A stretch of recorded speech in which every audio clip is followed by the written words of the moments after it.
The Mind Monsters by Howard L. Cory. Spoiler alert! Danger, Will Robinson! Spoiler alert!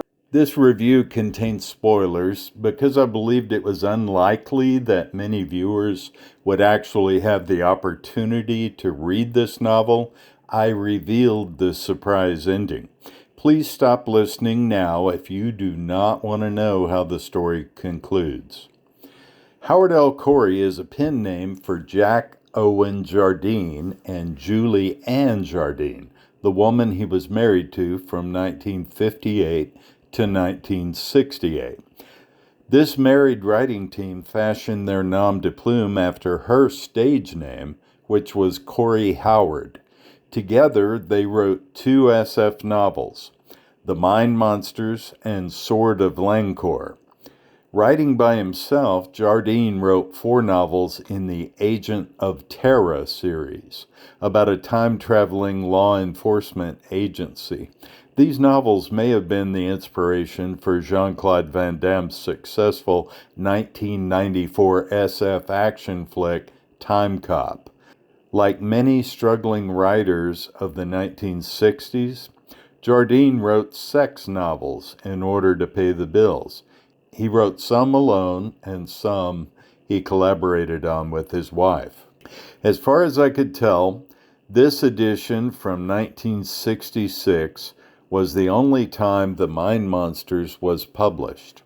The well-known SF influencer Donald A. Wollheim was responsible for acquiring this novel to appear with The Unteleported Man as an ace double.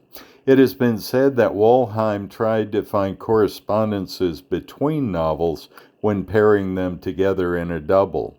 I could find little connecting these two stories. If there is a connection, it is this.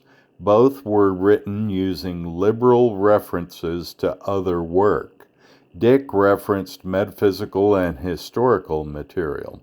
The Jardines take pains to include as many pulp fiction and cinema characters as possible. In The Mind Monsters, we find references to The Wizard of Oz, bug-eyed monsters, dinosaurs, vampires, werewolves, Frankenstein, and leprechauns. The protagonist himself is identified as a reader of pulp SF. This was probably a good strategy for those times. The whole monster craze was in full swing in America. Any 12-year-olds who picked up this book would have felt right at home in this story, fashioned out of elements from all their favorite stories and movies. Terence O'Corcoran is an astronaut and a hero in the pulp tradition, skilled at warfare, pragmatic, and moral within the framework of his own belief system, ready to step up to the plate when fate throws him a curveball and he discovers he's in a world unlike anything he could have imagined. He awakens in his crashed spacecraft and is immediately beset by monsters, like those he had read about in science fiction magazines. Naturally, there is a beautiful woman for Terence to be smitten by, and who will eventually fall in love with him.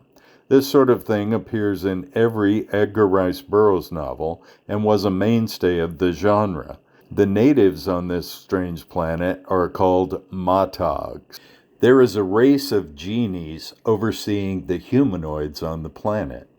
The society is stratified, and the genies use their magical abilities to keep everyone happy with their station and plodding along in their designated lane. Terence's genie explains that he is needed to do battle against a foe they call Bronbrew, the bearded one. The natives can't do it themselves because they have never known war. They are incapable of the ideation necessary for a soldier to battle an enemy. His genie takes on an appearance that is familiar to him, that of a leprechaun with the name Seamus O'Flynn.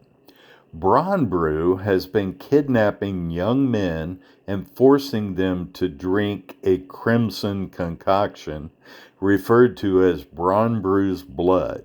The formula turns the passive Matog youths into savage sociopaths who will do anything for their tyrannical leader.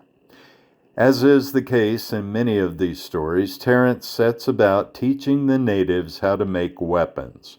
He trains them to function as soldiers, just like the Magnificent Seven had a hard time teaching the Mexican farmers to stand up against marauding bandits. So does Terence find the task almost impossible. Fortunately, Terence has the help of his leprechaun genie, Seamus O'Flynn. When Terence finally encounters Bronbrew face to face, he realizes his enemy is himself. We learn that he crashed on the planet and was terribly damaged, but healed by the genies. As he became more familiar with the natives, he was disgusted by their peaceful ways and lack of ambition. He took it upon himself to create an army and force the populace into a structure more like the earthling way to which he was accustomed. The genies created a clone of the invading Earthman, but softened his aggression so that he was fit to be a hero, but would not become a tyrant. I saw this twist coming a mile away, but I might not have as a young SF reader at the time the book was published. It reminded me of Twilight Zone episodes in which the protagonist is discovered to be the antagonist as well, like the episode titled Nervous Man in a $4 Room from the second season of Twilight Zone. As so many pulp SF novels over the years, this one is really just an example of heroic fantasy. The space travel and futuristic technology are actually minor elements, more like excuses to explain why Terence finds himself in strange circumstances. The cover art was created by Harry Shar.